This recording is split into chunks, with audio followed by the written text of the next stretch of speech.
Good morning, family. It's now 5:30 in the morning in Jamaica, and I am going for a walk, trying to catch up on some exercise. Haven't been faithful to myself with that in a while, but I am trying to make amends. Something has been playing in my spirit, and I want to share with you. The topic of what I want to share with you this morning is, whose report will you believe? Whose report will you believe? Now, I think it's somewhere in Deuteronomy, when the Lord, first let me just backtrack to the story of the Israelites when the Lord took them out of the land of Egypt. They were in Egypt as slaves, and the Lord brought them out of Egypt. And he said to them, I'm taking you to the promised land. I have something bigger and better in store for you. So he used Moses and Aaron to lead his people out of Egypt. And they went through the wilderness. That's where they really experienced the miraculous powers of God. Because every time they come up, they were in Egypt. So every time they come upon an obstacle, then the Lord showed up. Now, my friends,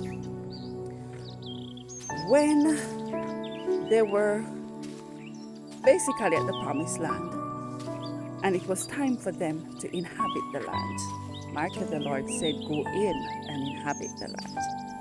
What they did, they sent 12 spies into the land. They say, you know what, we're going to check it out. We're going to check it out to see if it is what the Lord said it is. So they sent the 12 spies. They came back with a report. And their report is that they saw giants in the land. And they were like grasshoppers to the giants. Now, if God is giving you something, why do you need to get it checked out? Why you need another report? The Lord gave you a report saying that it is good, but you decided to take a different report. So God was very angry with them. The Lord said, you know what? None of you will ever set foot on that promised land except for Joshua and Caleb. Those were the only two out of maybe about 1 million people that inhabited the promised land, Canaan, because of what they did. So what I want to talk to you about this morning is, whose report will you believe? You know, there are times that we ask the Lord for something, and he has given it to us. Then we decided to take matters in our own hands. Right?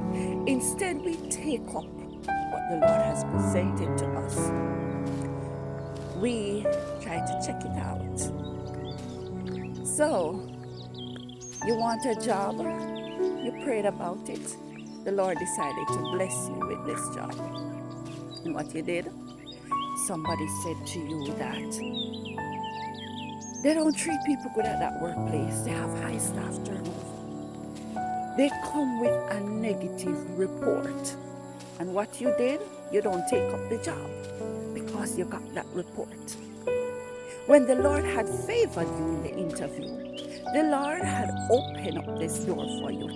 But because of that negative report you have accepted, you missed out on that opportunity. The same way you've been praying about a husband or a wife, the Lord sent someone to you. You know in the spirit that God sent this person. But what did you do? You got people to check out the man, to check out the woman. And then you know what is going to happen? They're going to get a false report. They're going to come with something, but something negative. So they might say that, that the man couldn't read and write. But you do not know that when the Lord saved him and put him in church, the Spirit of the Lord taught him to read. The report may say that woman's grandparents used to work up here. Don't go in that family. when the Lord had already taken this person out of that situation, clean up that person, and said, this is for you. So you have taken the false report over the report that the Lord has given to you. Which report will you believe? Now, when the angels of the Lord gathered before the Lord, Satan appeared. That is in the story of Job. Satan showed up, because wherever God is, the devil is going to show up. And the Lord said, are you considering my servant Job? So God began to brag and boast about Job. Then you know what Satan did? Satan came with a false report. Satan said to the Lord, you know the reason why Job is faithful to you? Because you have a hedge of protection around him. Because you have given him everything that he needed. Everything that he wants. You have blessed him. He's successful. That is why Job is serving you. That is why Job is faithful to you. So Satan presented a false report. Satan said, if you remove all of those things from Job, he's going to curse you. So that is how the devil operates. So when God presented something good to you, then he comes with a false report. Wherever there is good, there is bad. Look out for the bad. It is coming. So when something good happens to you, trust me, look out. That bad is coming, because that is how the devil operates. He comes with a false report. He's a spirit. So you know how he's going to come with his false report? He's going to use the persons that are closest to you. Yes, the ones that are closest to you, he's going to use them to present his false report. Now, whose report are you going to believe? Are you going to believe the report of the Lord? You have a sickness, you have an ulcer, and you prayed about it. You went to church, you got prayer for the ulcer. You knew that you had gotten your healing. Because as Christians, when we get our healing, we know it. Our bodies feel different. You feel that warm sensation running through your body. You know the difference. And you knew that you were healed in that service.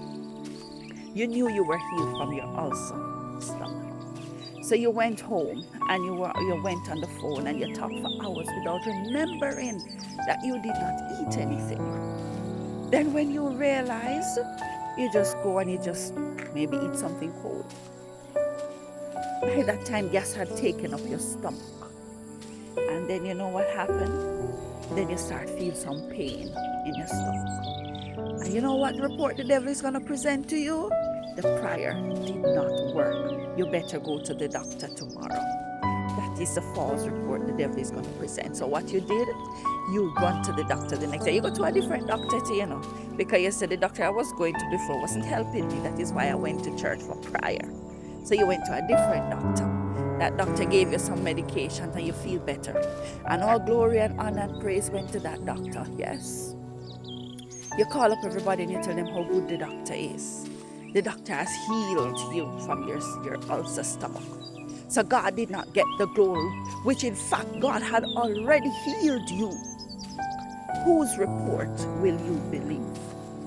I'm going to share a testimony with you. Some years ago when I was applying for jobs, and I bought the newspaper. Jobs are normally advertised in the newspaper, the Sunday paper. So I bought the Sunday paper. And when I was looking through, I saw a vacant position. I was very excited. And I said, yes, I'm going to apply for this job. And as I continued to read, when I read the requirements, I felt very discouraged, got dismayed. And I flipped over the page and I started searching again. Because the requirements ask for 5 years work experience. It asks for a bachelor's degree. At the time, I was just 1 year away from my bachelor's, but I didn't have the money to continue. But I had an associate of science degree and I have a diploma with honors, associate degree with credit. But I was 1 year away from my bachelor's and I had to cease my studying because I was unemployed. So when I saw the requirement that a bachelor's degree is required for this job, and also 5 years experience, I had only 8 months experience. And those 8 months experience, it was not in all the areas that I needed the experience for. So I said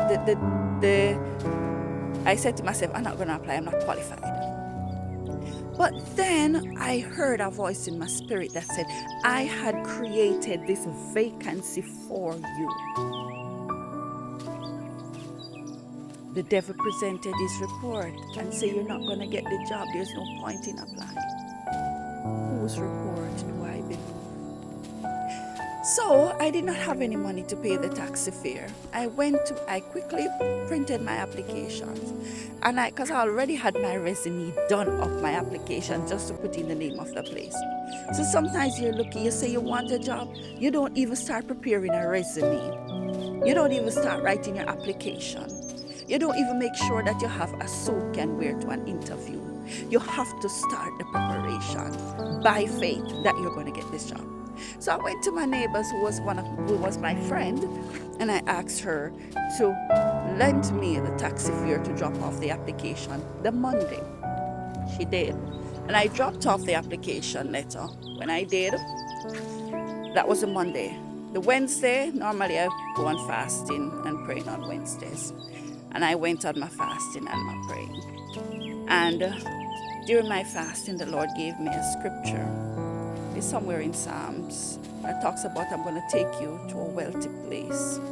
And it talks about the blessings, what I'm going to give to you. By Wednesday evening, I got a call to come in for an interview the Thursday. So I went to the interview. When I went to the interview, there were other persons there.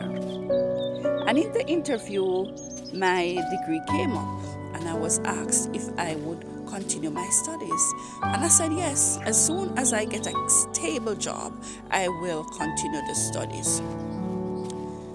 They said to me that all the other persons that are here for the interview, they have their bachelor's, they have their 5 years experience, but we will call you either way.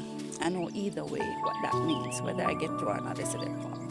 So I said, okay, I thanked them for the interview, and I stepped out of the office. When I stepped out of the office, Satan said to me, they're not going to call you.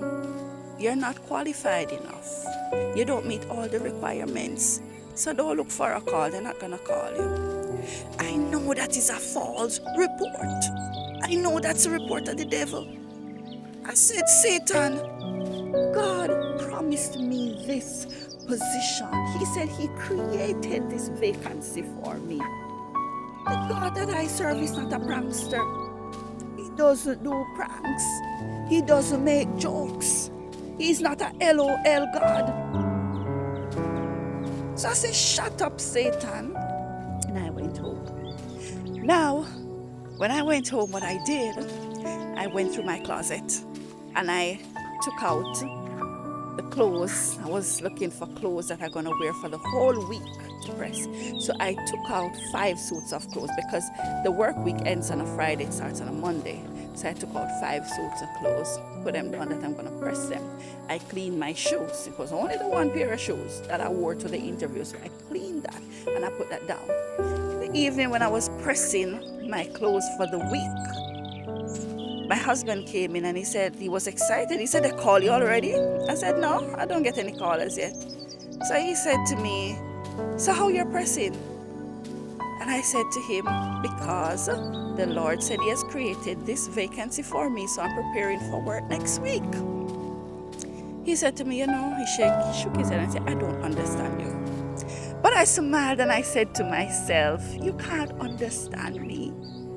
1 Corinthians 2 verse 9 says, no eye has seen, no ear has heard, no heart can imagine what God has in store for those that love him.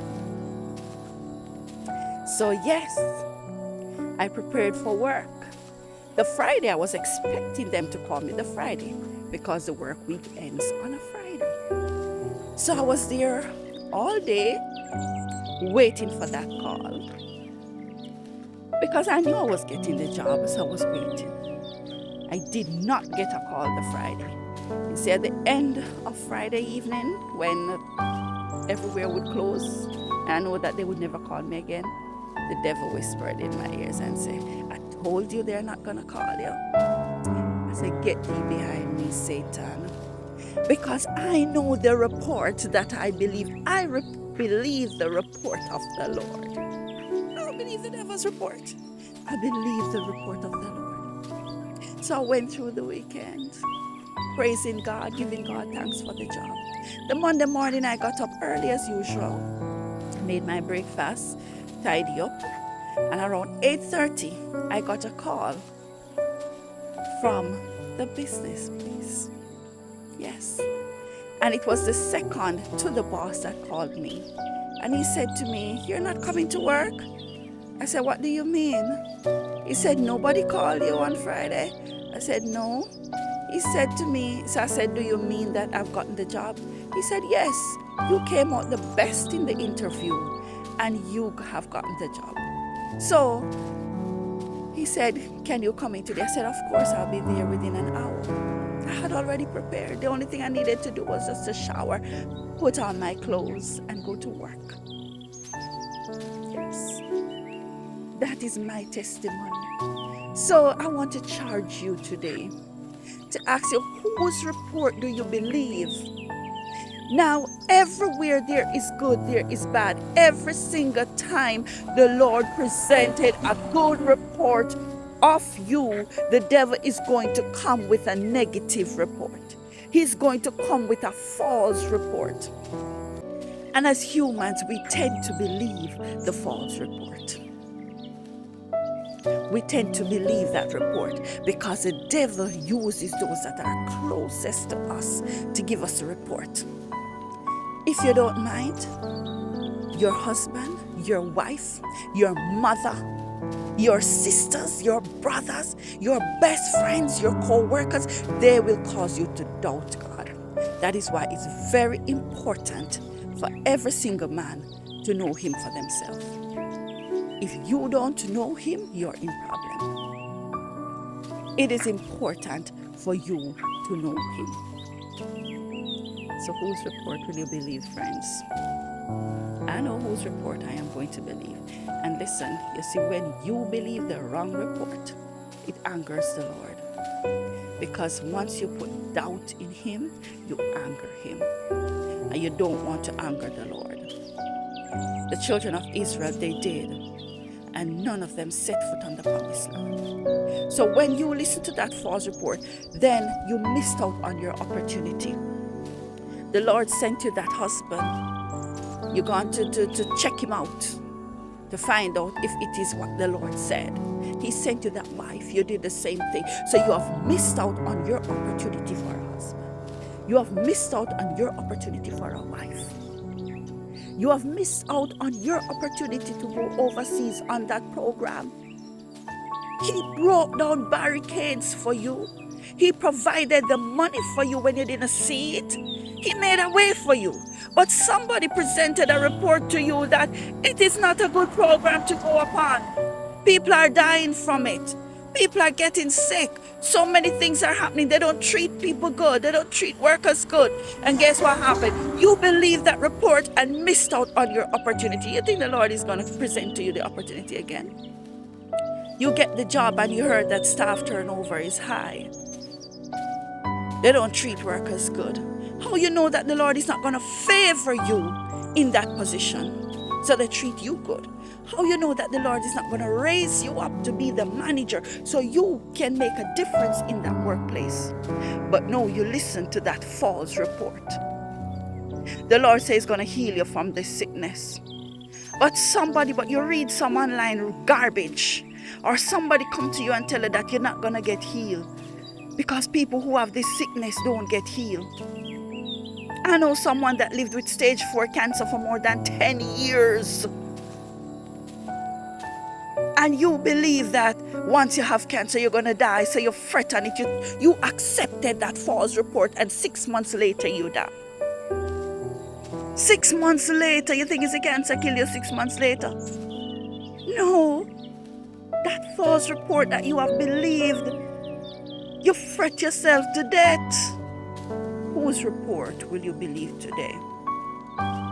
So that is my message to you this morning. Whenever you're presented with a situation, ask yourself that question. Whose report am I going to believe? Weigh the reports. Know which one is of God. If you're not sure, stay on your knees until you get that clarity in your spirit. Stay there. Don't accept the devil's report, because it only comes to destroy you. It only comes to rob you of your peace. It only comes to rob you of the opportunity that the Lord has in store for you. Stop accepting the devil's report. And you might be surprised that even people who call themselves Christian can present to you the devil's report. Because it's not everybody that say, Lord, Lord. It's really of Him. So know God for yourself. Know the report to believe. And you will see how different your life becomes. God bless you, family. Have a wonderful day. I'm going to continue my exercise. I'm going to try to do a little running up that hill. It's a very steep hill, but I'm going to try. God bless you.